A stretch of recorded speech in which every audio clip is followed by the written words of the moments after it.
Good afternoon, Eagles family. Thank you for tuning in to another edition of On the Road to Victory. I'm your host, Jimmy Smith, and today we are joined by a very special guest, someone I admire a lot, Mr. Derrick Gunn. Mr. Gunn, thank you so much for joining us today. You know what, Jimmy? Thanks for having me. But see, you just fumbled right out of the gate.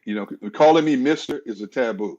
I'm just Derrick Gunner, D Gunner, Mister. I appreciate it, but don't call me Mister, man. I'm about to look behind me and ask who you talking to. I don't even know That's who Mister is. So You're right. Okay. I only got a couple minutes to talk to you before the show. That was something I was definitely going to ask you. I was like, I don't want to be yeah. calling him Mr. Gunn here, No, but no, no. respect, definitely got to give you respect. But Derrick, Yeah, thank you so much for coming on today. How are you doing today? doing good, man. A beautiful day outside. I'm busy. Yeah, as you can tell, it's hard to track me down a lot of times now, but everything's great. Family's well, family's healthy. And that's all I can ask for in these unprecedented times we live in right now. How about it, Derrick? Things have been wild, but it seems, we got a question already and a great question. Yeah, What do you got on the grill today? I know that's something that you've been doing on your yeah, Flatstone yeah. to get through the quarantine. What do you got on the grill for today? People ask me that on social media every day and everywhere I go, even when I'm at Wawa or mall, people, hey, Gunner, what are you grilling? My grilling has been so infrequent now since I'm doing so many different platforms. But let's see, yesterday on the Blackstone, we did smash burgers. Today, on my big green egg, I'm going to smoke a big salmon steak, and some family members want some more smash burgers. So I'm going to have my smoker and the Blackstone going at the same time. Mm. Making me hungry already, Derrick. I hear you.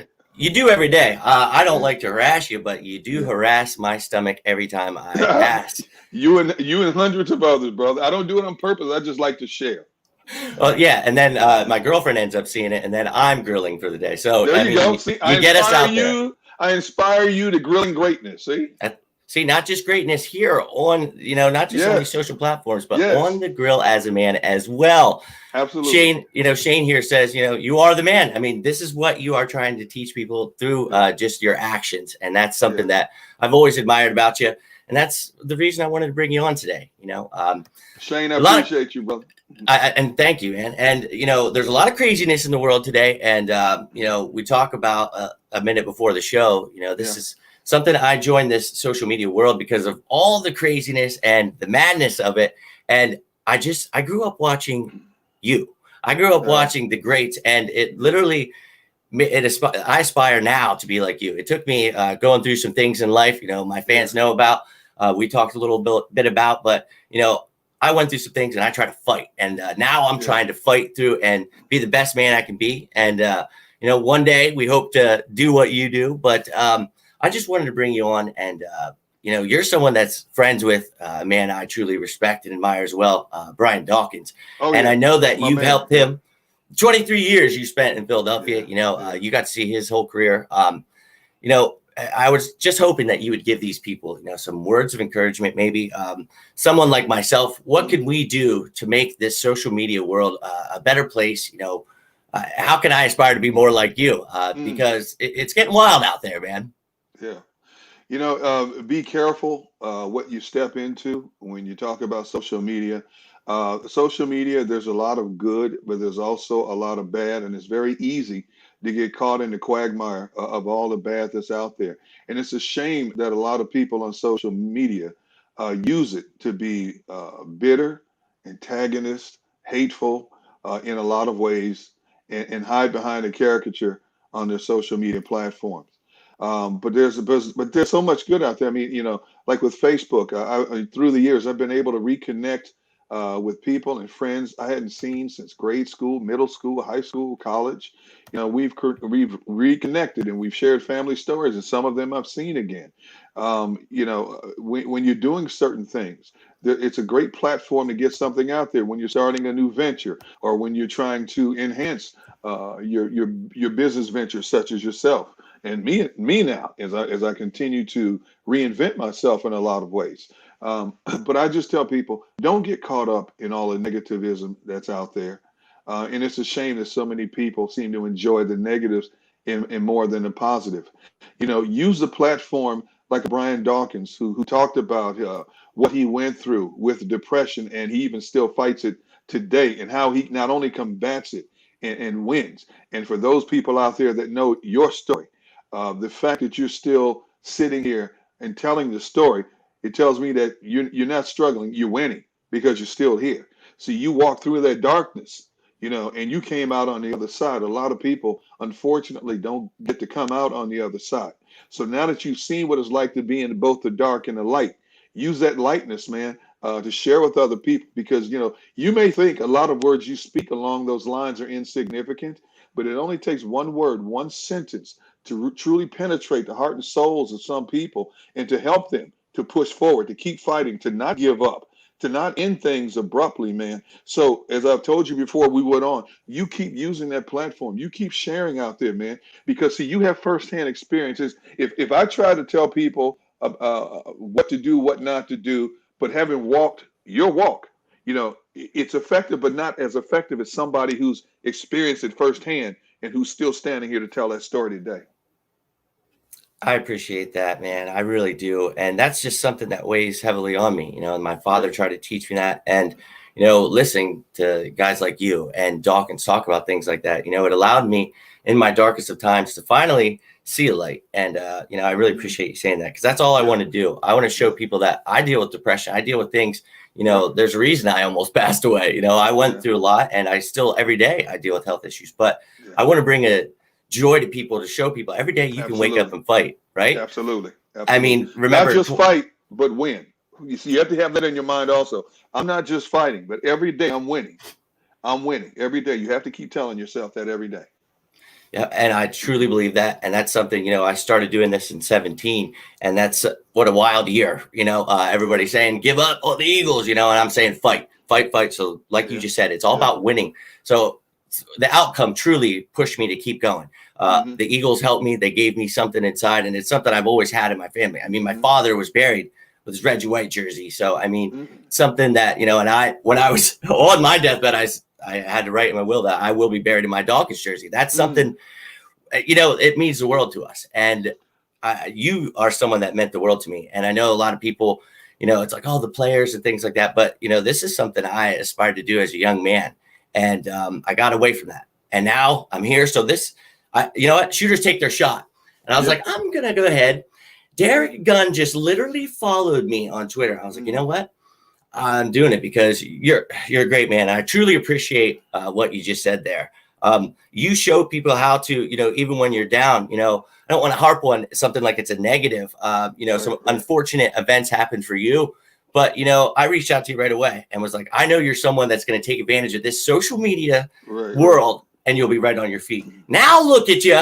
Weeks later, you're taking over, man. You got Gun on One. You got, Yeah. well, I just saw there was one Grilling the Birds with Trey Thomas now. Yeah, I'm doing a YouTube show with Trey Thomas through Inside the Birds with Adam Kaplan and Jeff Mosher, two good friends of mine. I'm also doing Odds on CBS 3 every Sunday morning with my good friend and former colleague Rob Ellis. I'm doing a 3 hour pregame show on 97.5 with Brian Westbrook and Devon Givens. So now I have to be structured. My entire 41-year broadcasting career was based on wing it, because I knew what I had to do daily. I knew what time I had to be at practices, what time in the locker room, what time to catch flights, what time to be in the studio. Now, I told my wife, I said, this is hard. I've got to set up, I got to have a notebook. I have to keep, okay, at this time, I have to be here. I'm on this call at this time. I'm not used to that, man. So I guess I'm growing up in some ways. But in the world that we live in today, and this is not just happening this year because of COVID. We've been watching this happen ever since the market crashed in 2008. So many people have lost jobs suddenly, had to reinvent themselves, and there's been a lot of success stories, especially through social media. Out of desperation, families have come up with a product or an idea, thought it was, we'll see what happens. All of a sudden, it blew up. They make more than what they ever made working wherever they were, school teachers, factory job, whatever. And so now I'm reinventing myself, and I'm enjoying it in a lot of ways. I'm enjoying doing a number of different platforms. See, when you work for one corporation, you have limitations in terms of things that you could do, products you could promote, so on and so forth, because they could be considered direct competition with the company you work for. I get that. I had no problem with that. But now I have a chance to try a little bit of everything, man. And, so that's a blessing, and I'm enjoying it in a lot of ways. I You're not the only one enjoying it. I'm going to be honest with you. We're Yeah, all enjoying it. And what I yeah, loved was every interview I heard after those unfortunate events, every time you said, I'm not talking as if this is a eulogy. This is right, not the end. You were right, standing right. tall and you knew, and I knew you had things Yeah, brewing. yeah, Uh, yeah, so I love it. So I suggest to everyone out there, if you're not checking these things out, you've had Brandon Graham on for your first yeah, show, yep, Lane Johnson, yep, and Brian Dawkins. yep. Some amazing stuff. I really can't even begin. We had a question here. Now, Derrick Gunn, that's somebody, whenever you hear your name, you think, man, this guy's been through it, right? He's talked to every player that's been through it. Now, everyone knows about Brandon Graham Right. and your relationship. Is BG the leader that we think he is? Do you think he's the guy? You saw him stepping up yesterday at practice. Is he the guy that needs to step up and help this defense right now? Well, he's one of the leaders, definitely. And as he's gotten older, he's taken on more of a verbal leadership role. There are a lot of guys who will tell you, I lead by action on the field. Well, sometimes, especially in the game of football, you need somebody to verbally get up and say something that the others want to say, but a little bit hesitant to say because they don't think they have the so-called um, notoriety or clout in the locker room to say something. But when you talk about leaders on that team, it's a Carson Wentz. It's a Fletcher Cox. It's a Lane Johnson. It's a Jason Kelsey. It's a Brandon Graham. So whereas a Malcolm Jenkins was the focal point of that front and center leadership in the past, it's a bunch of guys on the team right now, and that's what you need. You got a bunch of core group guys who have been with Doug Peterson, for the 5 years that he's been here. And those are the guys, that have to step up, especially in trouble times like this, and say, hold on, I'm here to tell you guys, we went through this in 2018. We went through this in 2019, and we were able to make the playoffs. So hold on. It's only 2 games. Don't panic yet. The boat might seem to be taking on water, but it's not sinking yet. It's not sunk yet. So, there's still a lot of games to be played. And, I shared that right away when you and Dawkins were talking about that. And I loved it because that's, what we're talking about, that fight, not giving Yeah, up. yeah, And, the Eagles seem to be a team that do better when their backs are against the wall, as much as yeah, we yeah, don't want to deal with it as yeah, fans. It's tough. But before I get too much into football, I did want to still ask you some questions, but that I feel like yeah. that was relevant toward, using that kind of mentality. Now how, you talked about 40 plus years in this industry. Mm, You are 23 years in yeah. Philadelphia. Now, Hmm. you grew up in Milwaukee, Wisconsin. Yep. How in the heck did you get brought to Philadelphia? And were you scared because you know how these fans are? Mm. What was it like coming here, and what brought you here, Derrick? When I left my job at NBC in Pittsburgh in 1997, my wife and I, we decided, take a little time and regroup and see what we wanted to do. Well, initially, I left there in April of 97 at WPXI in Pittsburgh. So from April through mid-July, I'm weeding through different things. Nothing really piqued my interest. And so in June of that year, we decided to pack up the minivan and we drove across country visiting family in Wisconsin. We went through Nebraska and Iowa and Colorado, in Santa Fe, New Mexico. We ended up in my wife's family's home in Southern California. We were there for several weeks. And then all of a sudden, my agent one day in July called me and said, "You must be living right." I said, "What are you talking about?" He said, "You just had 3 job offers in the last 24 hours." I said, "Okay." So one of them was back in my hometown in Milwaukee. Another one was in Detroit. And the third one he said is this thing called Comcast Sports Network. And I said, "What's that?" And he said, "It's a startup regional network in Philadelphia." He said, I think it's something you should really look into. And at the time, I'm thinking, I don't want to go to a startup because you just never know with startups. In Philadelphia, I don't know about Philadelphia because you hear of all the negative stories about the fan base and how critical people are. But my wife kept saying, you should look into this. Well, the next day while we're in California, I get a call from one of the guys who was doing hiring And he said, "Hey, we want you to come here. We'd love to have you. I've heard good things about you." And I hung up. I said, "Okay, I'll give it consideration." Well, what they wanted to do, they wanted to fly me in from San Diego while I was out there with my family to Philadelphia just to do a final interview. And the guy called me back 5 minutes later and said, "You know what? Take your time. We're not starting until September. Take your time, enjoy your family, and when you get back home to Pittsburgh, just give us a call and we'll fly you in." So when I hung up the phone from that call, I told my wife, I said, "You know what, huh? Usually that means they found somebody closer, cheaper, and they've rethunk this and decided, you know what, that's okay. We don't need a Derrick Gunn." So we stayed another week in California. There was no rush for me to get home. So we eventually packed up a minivan and we started driving across country, Arizona, New Mexico, Texas. We got close to Tennessee, and my wife said, "You've always talked about your grandparents' farm. Your kids are small; they may never get to see it again." My grandparents both were dead at that time, but one of my uncles and aunts, they still lived on the property, 15-acre property, and he said, "Let's go by Tennessee, right outside of Memphis, and see your grandparents' farm." So I called a bunch of relatives there. They said, "Oh yeah, stop by." We were planning on staying one night, and we ended up staying 2 or 3 nights.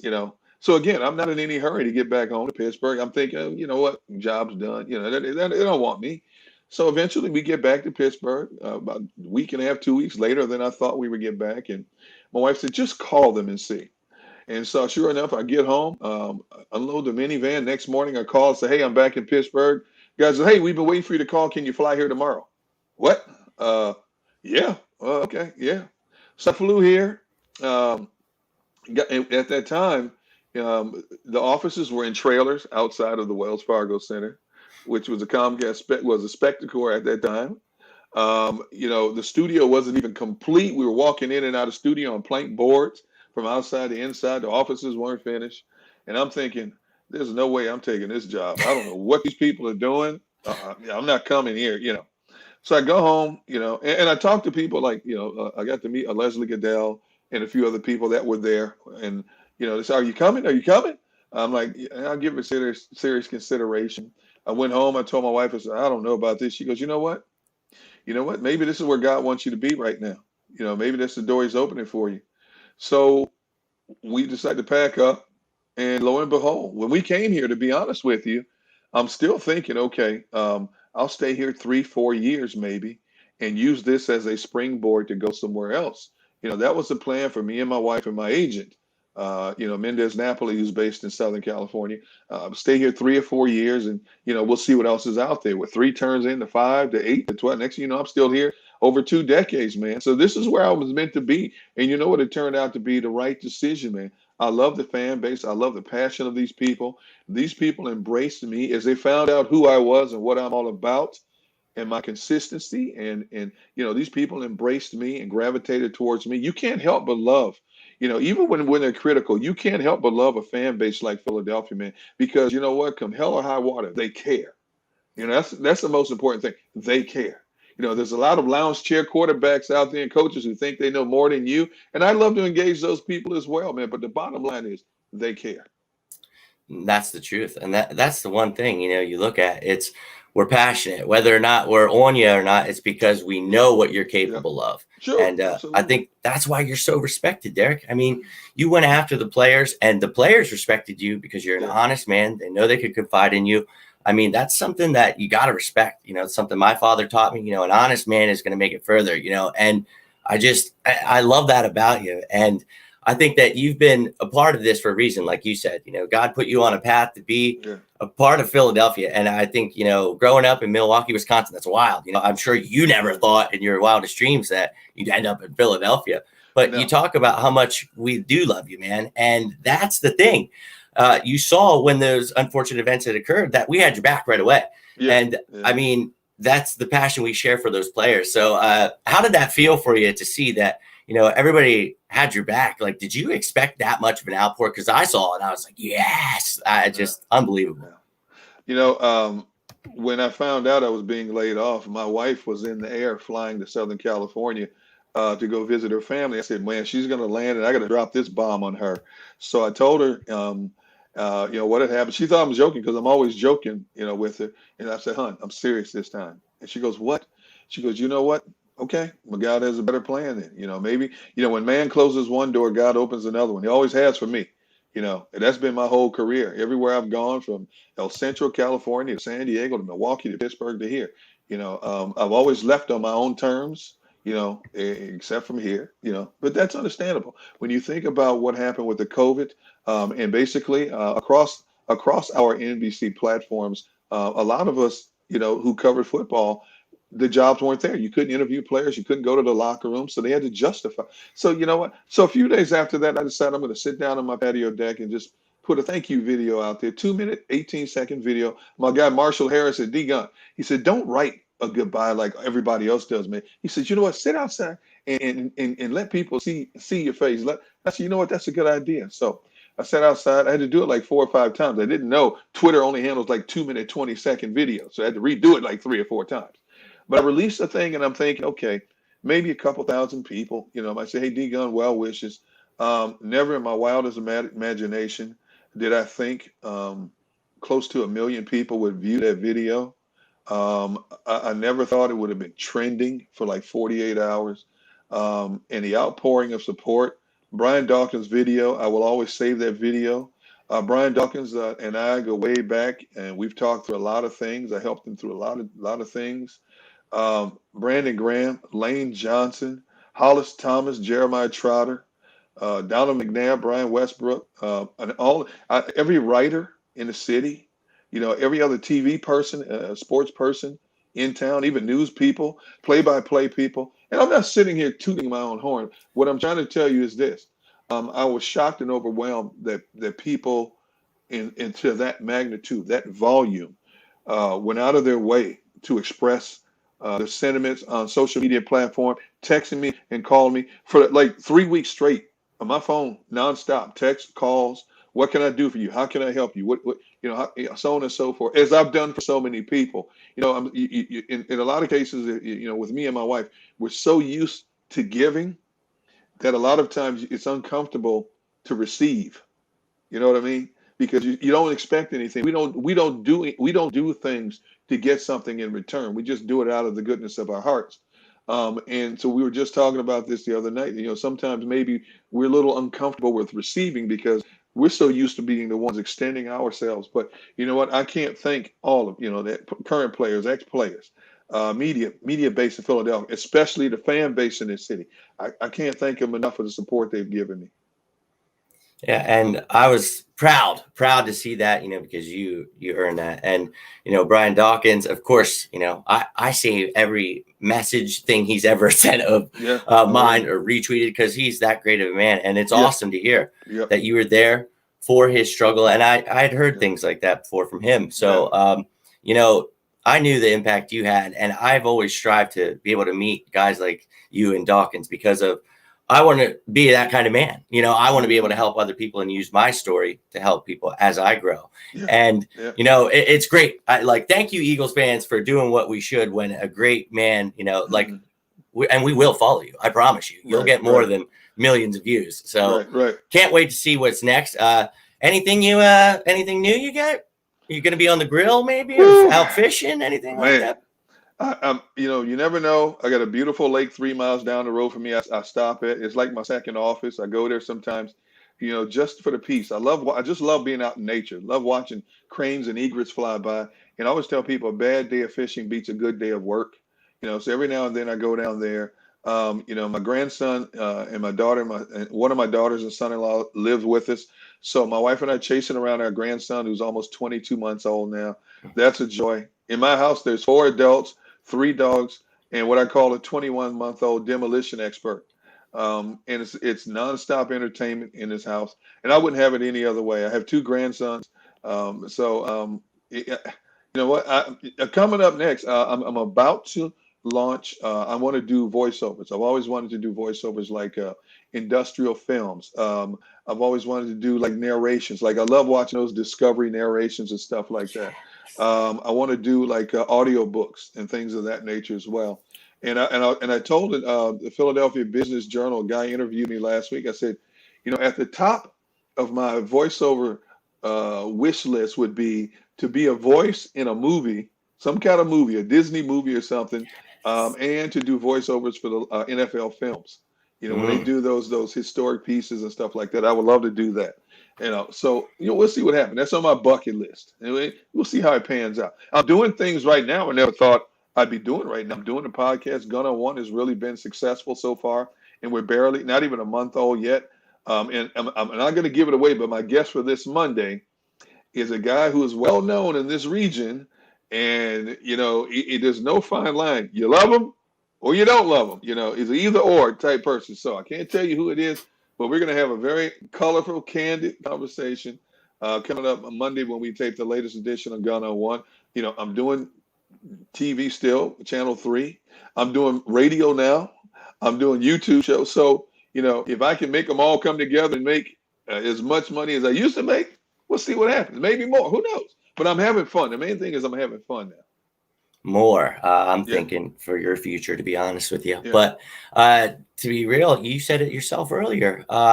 When man closes one door, God opens another. And it seems to me you're having much better time now. You're at home. You get to make your videos at home. You get to do your thing. I'm sure you got to still do some things, but you're getting to spend time with your family, man. Nothing beats that.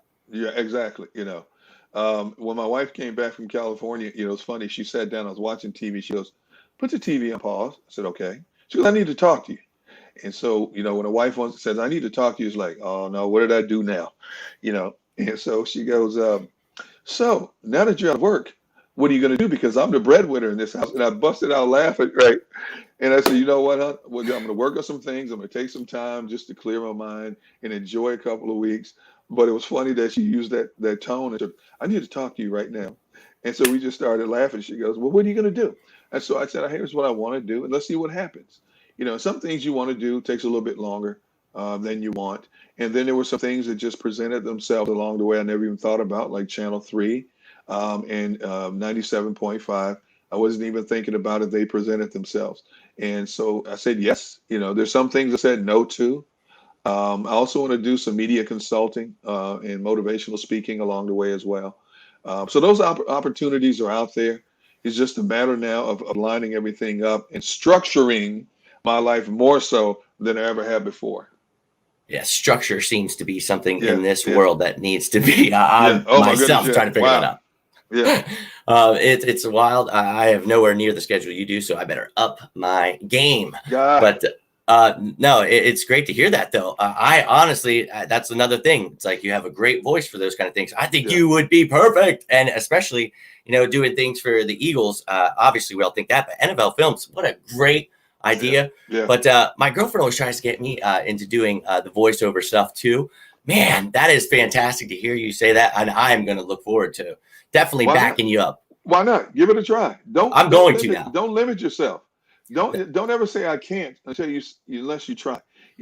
Everything is not for everybody. Some people are good at building things. Some people are good at writing, speaking. You know what? But test the waters. Because you may find out some things about yourself that you never knew. People ask me all the time, "Wow, you're on TV," and I said, "Stop right there." And I tell them all the time, I said, before I got in television, if you had asked me the top 20 things job-wise that I wanted to do in my life, being on television in front of camera would have been number 45 on the list. I had no aspirations, no desire to do this. But you know what? Life steered me in this direction, and and I'm glad it did. And I've enjoyed every bit of it. We're all glad it did too. That was actually something I had here to mention. You've said that. Coming from Milwaukee, Wisconsin, you were someone that played baseball. You won a championship as a kid, and I heard you mention something. You lived across the street from Oscar Robertson. Did you ever get to meet the Big O? I mean, we would go outside and wave at him, and he would wave back. But when we moved from the city of Milwaukee out to a suburb called Brown Deer, we didn't know it until maybe months later. But one day I'm standing outside, and I said, "Dad, right across the street." I said, "Dad, look," and he goes, "Don't stare, don't stare."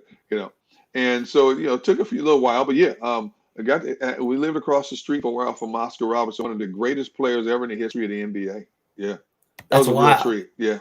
I mean, it's crazy though. I mean, so, okay, now you grow up, Wisconsin, you played baseball. You said number 45 on the list. So what would number one be? What was something that you really wanted to do growing up if you weren't doing this? I don't know if it was, if I wanted to do it. Obviously, I played three sports in high school, played two in college. But my mom was a teacher, and she always wanted me to go into business administration. So my first year of college at University of Whitewater, Wisconsin, I was majoring in business administration. And then unexpectedly, after my first year, she passed from pneumonia. And so I decided to load up and head out west. I called my high school baseball coach, and he got me into college, small college out in California, and I was majoring in social science. So I had no idea what I wanted to do with social science, but that's where I was going. At that point, I was just 19-year-old kid enjoying life, living in Southern California, enjoying the sunshine, the mountains, the deserts, stuff like that.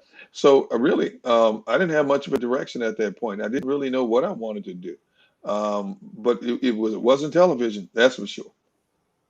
That's crazy. Yeah, That's partially my path. I went business administration.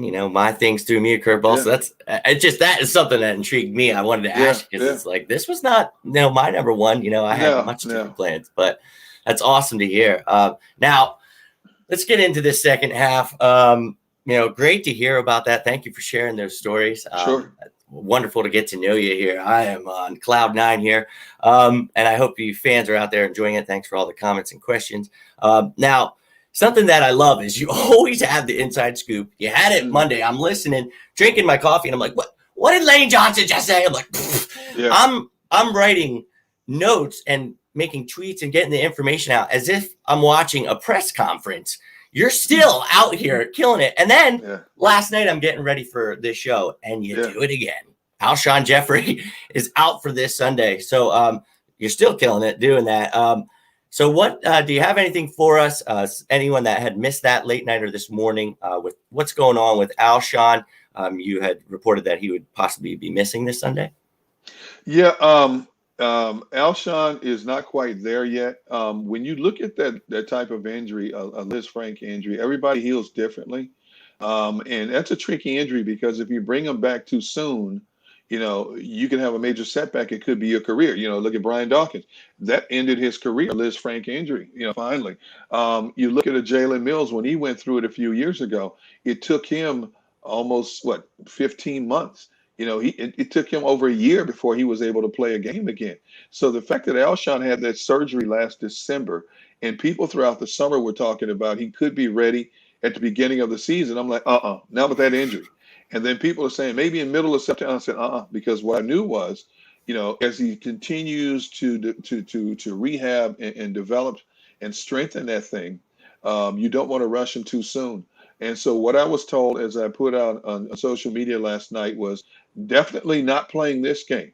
There's a slim chance he could play next week against the 49ers. More realistically would be that following week for game in Pittsburgh. And even when you consider he's still only 9-10 months removed from having that surgery, that's amazing. But with an injury like that, the Eagles would rather err on the side of caution, which is understandable in a situation like that. And of course, Doug Peterson at his press conference today said Alshon will not play this coming Sunday. I also put out there that don't be surprised if Fletcher Cox misses that game on Sunday against the Bengals because of an oblique injury. A lot of people that know that Fletcher came out of that game Sunday against the Rams. He was in excruciating pain in a lot of ways. And again, that's another injury where you can pad it up and do all you want, but you get twisted or turned the wrong way. Somebody lands on it the wrong way. Now you're talking about 3-game IR, or maybe even longer. So Doug said at his press conference today, Fletcher will be a game time decision. Everybody's pain threshold is different, and Fletcher can tolerate a lot, but it's not about what you can tolerate at this point of a season. It's about being smart because they need. I mean, you got some major wars coming up. Not just after the Bengals game with San Fran and Pittsburgh and then Baltimore, but you look further down the road. You've got back-to-back weeks. You got Seattle, Green Bay, New Orleans. So we need you for the long run. We can hold down the fort now, but we need you for the long run. Yeah. And Malik Jackson's been stepping it up. Yeah. Javon Hargrave just came back. So something, people get upset about, but like you said, you got to look at the long run here, guys. Right, and it's right. only 2 weeks in. Let's not jump ship here. Right. So I love it. And yeah, that was something I wanted to get to as well. Fletcher Cox, it's something concerning, but I think we could hopefully hold it down. Ridgeway being back there, maybe you bring up one of the T.Y. McGill like we have. So hopefully Alshon gets back. But I'm with you on the same boat that I thought for sure. I was talking all offseason. Now, guys, you got to understand that Alshon Jeffrey's going to start on the PUP list. He can't start on the 3-week IR. Right. I'm thinking, why are you going to bring him back if he's only going to be ready week 5, week 6, when you can just make sure he's healthy and bring him week 7, get these younger guys some time. They threw me the biggest curveball of all time. I was like, wait. So, let's keep him healthy. But I still am baffled by that move, because if he comes back week 6 or 7, right, that's going to be like, what? Well, I mean, why? Why did you do that? They they need his help. Obviously, the wide receiving situation is in a state of flux right now. It hurt this team when Marquise Goodwin decided to opt out. But you know what? 69 players decided to opt out because of COVID reasons, family reasons.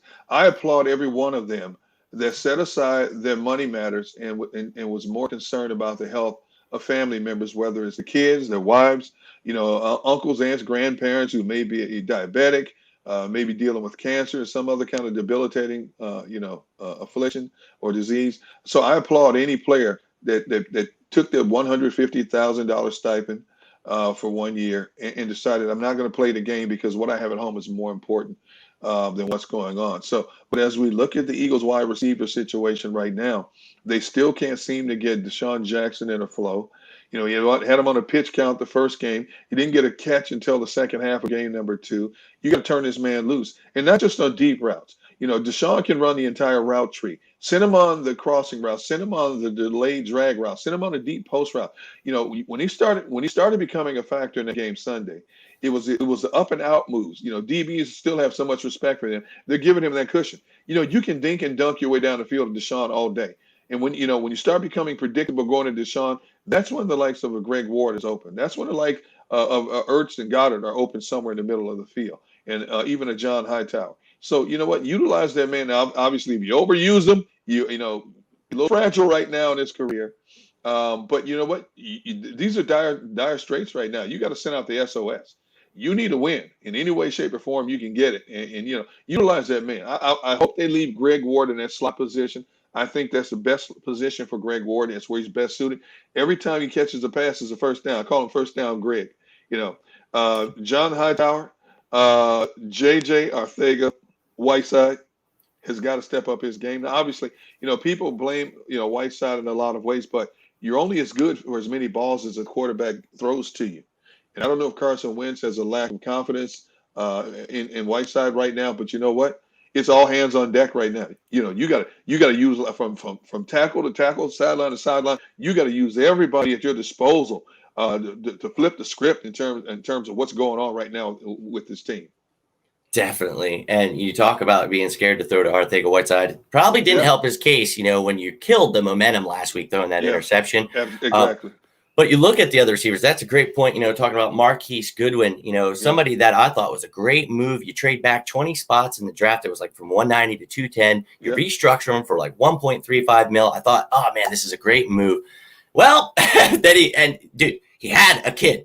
And like you said, I'm immunocompromised. I appreciate that. I get it. I look like half David Bowie, half Wolverine here. I understand being quarantined myself. So I appreciate it. And the guy, was really going to help this team. But you look at some of the pieces we added, Jalen Reagor, you mentioned Deshaun Jackson. I agree with you 100%. But in the same token, if you're going to limit Deshaun Jackson at 54, 57%, it was the first game, and then 77% the second game.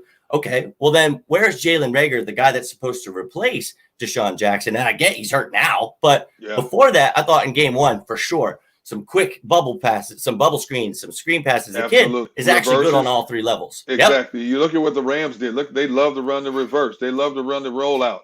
I understand. I agree. I don't know this for a fact, but I'm assuming when it comes to not just to Jalen Reagor, but a lot of rookies, they lost a lot of valuable time when it came to the OTAs, the mini camp, preseason games. And in a lot of cases, their heads are still swimming. They still have a limited package right now for these guys that will continue to expand as the season goes along. So I don't know exactly what Doug Peterson's package is for Jalen Reagor right now. Now, unfortunately, he's going to miss like 3 games. They put him on the 3-game IR. So again, you're handcuffed. I mean, this dude, you got players dropping like flies on this team now.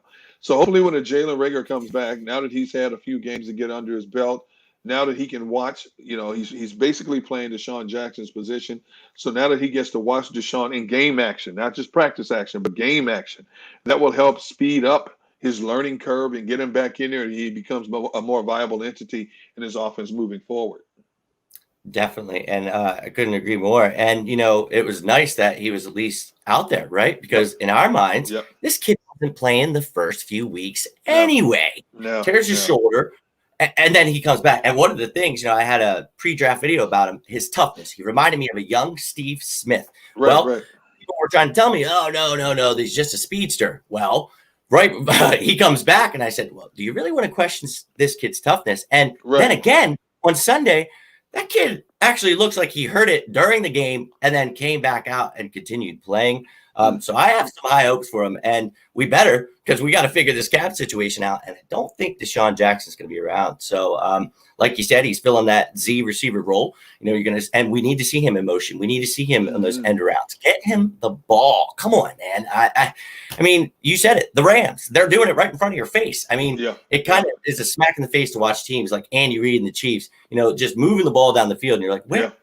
We talked about Carson. If you got weapons, we're good. Well, we had weapons and didn't look so good. But injuries, and you said it, shortened training camp. There are things, not making excuses, putting things into context, right?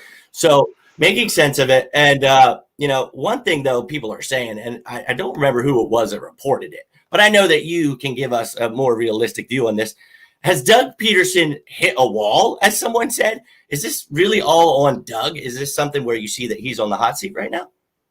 I would say he's on the hot seat because he's in Philadelphia. Okay. More so than anything else. But, he's going to take the bullets because he's front and center. He's the general of this whole thing. Jim Schwartz basically said that, we knew what they were going to do. Rodney Klaus said we knew what they were going to do, and you didn't adjust. You didn't stop it. That's not on Doug Peterson. That's on your defensive coordinator. That's on your defensive personnel. If you knew exactly everything that they're going to run and you still couldn't stop it, you didn't make the necessary adjustments in a chess match, that's on them as well. A lot of the offensive deficiencies, the lack of plays thereof, that falls into Doug and his offensive coordinator. Doug is front and center in terms of taking the blame in a lot of situations for a lot of different things. And he's big enough, boy. He understands the job description of what's to come. And what's expected of him, especially in this city. He played in this city. He coached under Andy Reid in this city. Everything he's going through right now, and you could tell he got a little tense there the other day in his media session with the media. But that's okay. He's as frustrated as anybody out there. And I think until this team gets healthy, it's going to be a struggle. Now you can say that for a lot of teams, but all the people care about in this city is the Philadelphia Eagles. And it's going to be a struggle. When you don't have a Fletcher Cox in the trenches, that's a problem.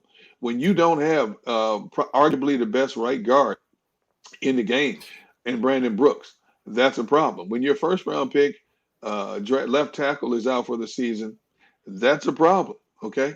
Now Isaac Seumalo's out this game. That's a problem. So you're adjusting on the fly in a lot of ways. Matt Pryor, supposedly playing on the left side. Now he's playing on the right side. Nate Herbig on the right side is going over to the left side. That affects continuity and chemistry in a lot of ways.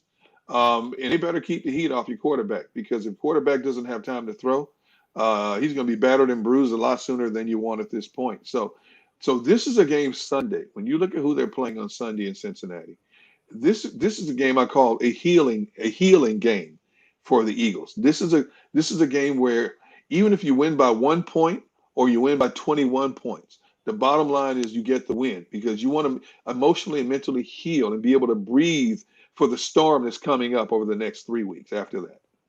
Yep, definitely. And you said it right. And they don't want to overthink it. They don't want to go in thinking, we gotta destroy them. No, you have to just win. Have to get a W. Yep. That's first and foremost, and I love it. And that's the kind of mindset they have to have. Right. And I think, like you said, it's a few things in there I wanted to talk about. it's more of a testament to how great of a coach I think Doug Peterson is, for him to come out here and take the blame like that, when you know that it's a plenty of other things. Lane Johnson being hurt the first game. So many things happen. And then the second game, you see the D fall apart. Now, I also found it, I was pretty impressed that we know that it wasn't just Jim Schwartz, but it was. I mean, he's the defensive coordinator, and I literally will let you have it. But I think that really resonated, and you heard Brandon Graham say something. You heard a couple of players that were, wow, they really took it to heart. They thought they were going to get reamed out, and he came out. And what do you think that did for Jim? And what are your thoughts on Jim Schwartz in general, not just coming out and taking the fall for that? Well, I've seen Jim Schwartz come up with incredible schemes, and Jim Schwartz come up with not so incredible schemes when he's devising game plans against opponents. And what happened against the Rams was a not so good game plan. And for Jim Schwartz to step out there and say, that's 100% on me. I thought a simple game plan would be the best way to defend the Rams. I was wrong. And then Brandon Graham and those guys come out and say, that's on us. We have to get out there and execute it. We play the game. The coaches can only coach you up so much. We play the game. See, that's what leadership does. In bad times, it keeps the ship from disintegrating, from falling apart. It would be very easy for people to finger point and mumble under their breath and talk about somebody over here, and you're not doing your job over there. But that's not what this locker room is all about. That's not what Doug Peterson has built in terms of camaraderie and character in his locker room. And, you have a structure of guys in that locker room that are not going to allow that to happen, no matter how bad a situation becomes. And that's how you keep it going this way instead of it veering off like this when things are falling apart. Your head coach, first and foremost, steps front and center and says, it's on me. I'm the head man. Your defensive coordinator says, I take 100% responsibility for what happened. And then it trickles down to your leaders in that locker room when they say, you know what? It's on us. We got to step this thing up and make it better. And that's what a team is. 100%. And, you saw one of our leaders, Carson Wentz, and everybody, there's a lot of people really hard on him, and rightfully so. He's had his issues. But, I mean, I'm not going to jump ship for a guy that showed me what he could do with the Garbage Pail Kids last year. Right. So, Garbage Pail Kids. You're wrong for that, man. You're wrong for that. I'm sorry, because I like a lot of those guys, too. Right.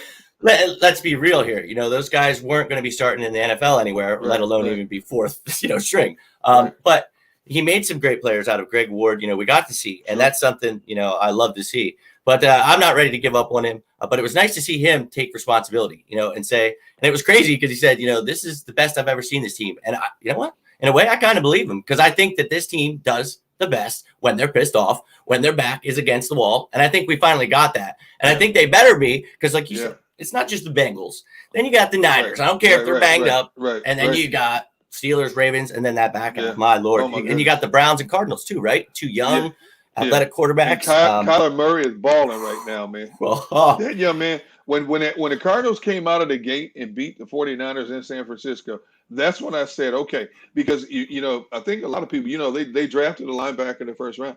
They have one of the best linebacking cores in the National Football League. And I'm talking 4 or 5 deep when it comes to linebackers and interchangeable parts.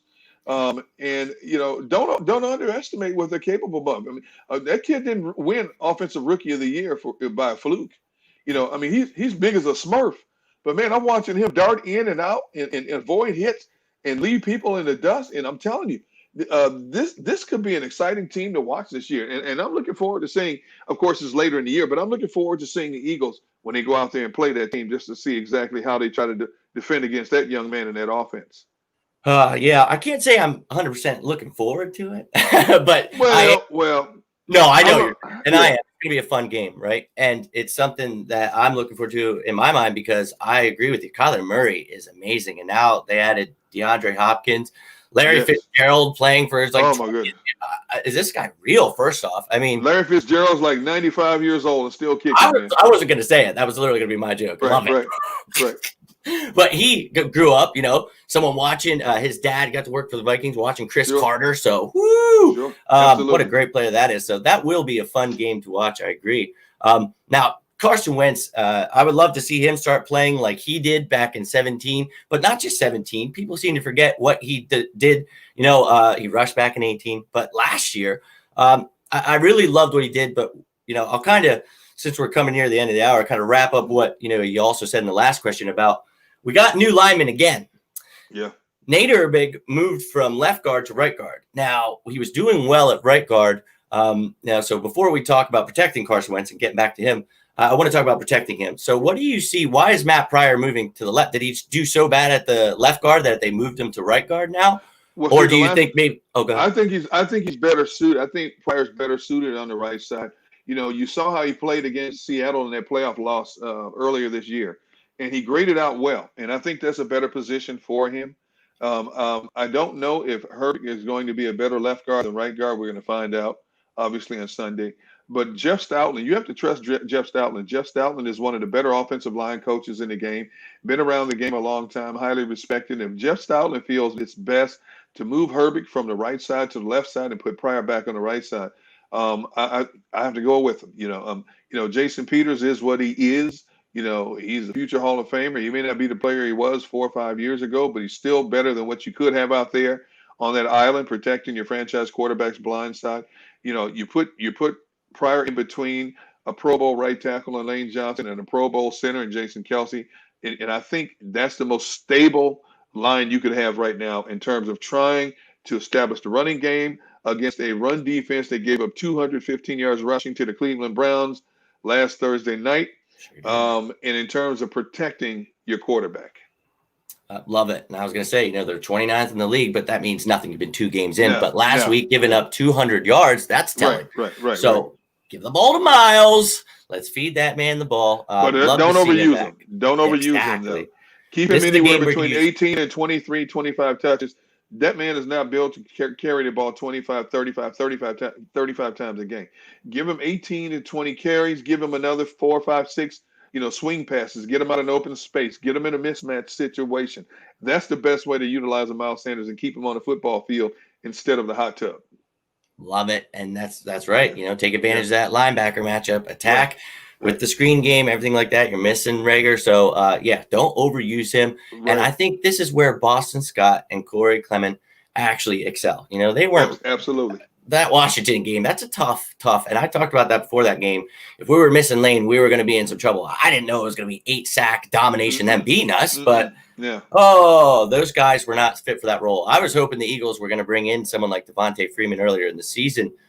So just because I was afraid something like that would happen. Let's just pray that Miles Sanders stay healthy. So let's go with what you said. Only give him around 18 to 20 carries in there. And the receivers, they got to step it up. Like you said, we all know what we have in our tight ends. So hopefully they step it up. But that line, like you mentioned, that's the most important thing. But we trust in Jeff Stoutland. And we got guys like Driscoll, Sua Opeta that are guys that are competing too. So sure, it's not the most reassuring depth, but we still have some. Keep your fingers crossed. Yeah, exactly. Now, here's a good one from C-Swiss.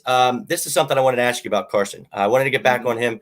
Now, some of the things they're saying about Carson is that he says here, are we forcing players to be good at certain things they're not naturally good at? I think he may be referring to Carson Wentz. One of the things I thought was, when you bring in, and I heard Jaws talking about it the other day. I think you mentioned something about it. And it was just something, are we loading Carson Wentz up too much with stuff? Are we trying to take him away from who he truly is in 17, keeping him in the pocket? But then I hear a report that says that he's not listening to anything. So is it they're giving him too much and now he's just like, screw it and doing his own thing? Or what are you seeing here? What's going on here with the Carson Wentz relationship with this team? I've said a couple of years, ever since Carson came out before training camp in 2019 and said he wants to become more of a pocket quarterback. And I'm thinking, no. That's not your game. That's not what got you to the National Football League. That's not what got you drafted second overall. It's your athleticism. I think he should be playing more of a game like a Jared Goff.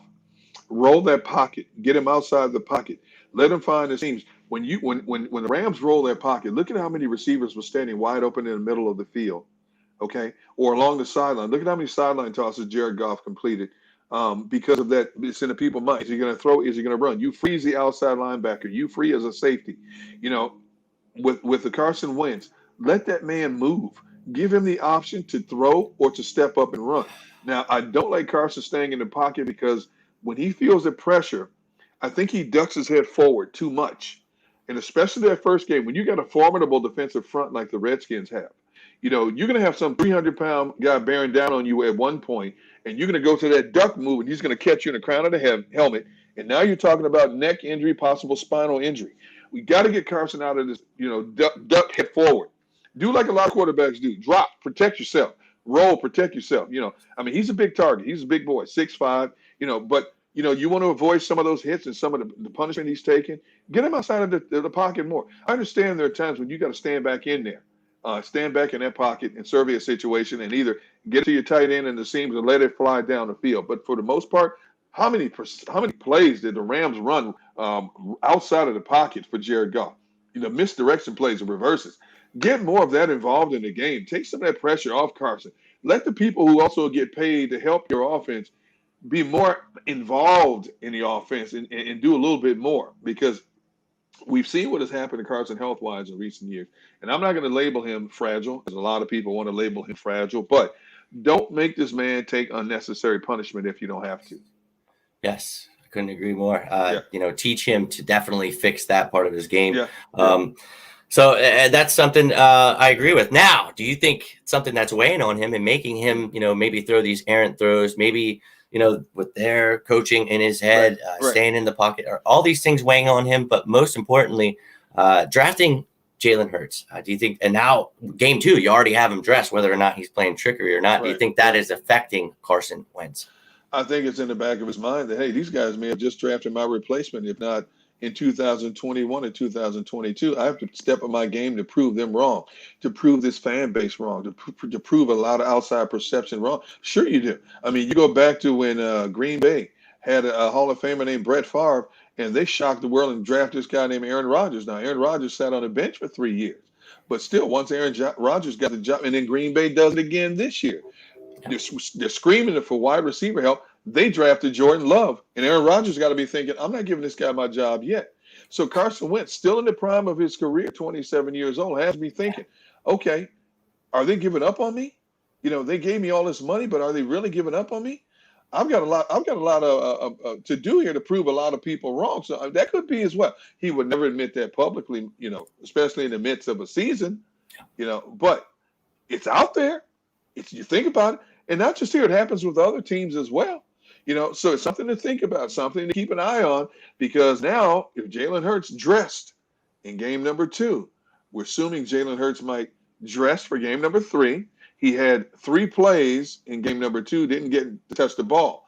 Will this be the game where he actually touches the ball and we start to see some of this so-called Taysom Hill, type offense that Doug Peterson told us about before training camp started? Wait and see. I'm intrigued myself. To me, I thought it would be at least maybe 6-7 games in a year before you saw anything like that, with no training camp preseason, well, a shortened training camp and no preseason. So, very surprised there. And you have to admit, it's probably going to be an ESPN film one day, like, Wentz talking about how much it hurt, and it's like, absolutely can't be talking, he's got to be the leader he is right now. So, of course, he's not going to say stuff like that. But, someone did mention real quickly, do you see the Eagles putting Howie back in the corner office for his drafts as of late? I don't see that happening. They tried that once, and we all know it's been well documented what happened at that point. I think the next thing is, Jeffrey Lurie is loyal to a lot of his people in the organization, and there's nothing wrong with that. But I think if it doesn't work out for Howie this time, I think the next move is to completely remove him from the organization and bring in a new, fresh idea. When that could possibly happen, I don't know. Again, we still have this whole season to pan itself out. Now, the interesting thing is, right now, as we sit here, the Eagles are $90 million over the cap in 2021. The cap is going to go down and not up, which restricts what you're capable of doing. There's going to be a number of prominent players who may not be here in 2021. I won't give you my list right now. But talk to me in December, January. But Howie's going to have to make some of the toughest business decisions. Right now, the Eagles and the Saints are the 2 worst teams in terms of cap for the upcoming year. And that's why the Eagles were trying to hold on to what little cap space they have this year to offset next year. But there's going to be some hard-line business decisions made in the spring of 2021. And some fan favorites may not be here in 2021. I agree with you. You can definitely see some of those top receivers, Yeah. some of these guys getting up there in age. Maybe you're one of our favorites. You know, I don't want to talk about it yet, but you're right. You know, and that's something Howie's going to have to figure out. So he's definitely on the hot seat in Philadelphia, but he's going to get probably another year to, you know, at least show what he can do with this Right. cap. Sure. Talk Absolutely. about the 20-ish mil we have now rolling over. Not going to help that much. So No. going to No. need to see what you can do with restructuring and all that good stuff, Howie. So you need to step it up now more than ever. Now we're coming up on the hour. Derrick, thank you so much for coming on. I want to give you this time if you have any last words. I just want to say, Jimmy, thank you for having me on. It's great to hear about your story. You are a true inspiration to a lot of people, and you don't even know it yet, but you will find out soon enough. And if I can encourage you in any way, shape, or form, let me know. Just reach out. Thank you to the Philadelphia fan base for being there for D Gunn when D Gunn needed you most. I love the Philadelphia fan base, the Delaware fan base, the South Jersey fan base. I got a lot of respect for this region in terms of sports knowledge and sports backing, and I can't thank you enough. And stay tuned because, like I said, you never know where D Gun's going to pop up next. You never know. Maybe back on TV on a regular basis again. You just never know. So stay tuned because I'm even surprising myself in a lot of ways with what I'm doing. Might even be watching a movie with your kid one day, and all of a sudden, is that Derrick Gunn? So definitely stay tuned, guys. Check out all his YouTube, his Gun on One, Grilling the Birds, everything he's doing out there. Stay tuned. He's supposed to have a great guest Monday. Hopefully, maybe it's an ex-quarterback that could give us a little insight on Carson Wentz. We'll see who it is, but I'm excited. Can't tell you anything right don't say now. anything. Don't. Right. I'm excited. I always, every week, I get excited now. I'm like, ooh, who's it going to be? So just throwing it out there into the air, making it happen, right? You speak it into existence. So There you go. thank you so much for joining us. I will hopefully have you on again one day if you will allow it, and Absolutely. hopefully keep in touch. But thank you to everyone that watched tonight. Hope you guys all have a wonderful day. As I say every video, if you need anything, whether it be about football or anything else, always reach out to me. Always want to be here for you guys. Thank you, guys. Have yourselves a great weekend. Let's get this win against the Bengals. Thank you again to Derrick Gunn for joining in, man. Thank you so much. All right, everyone, have yourselves a great night. And as always, or great day. Jeez, I'm getting ready already. Let's just get this to the Bengals game, right? All right, guys, have a great day. And as always, go Birds!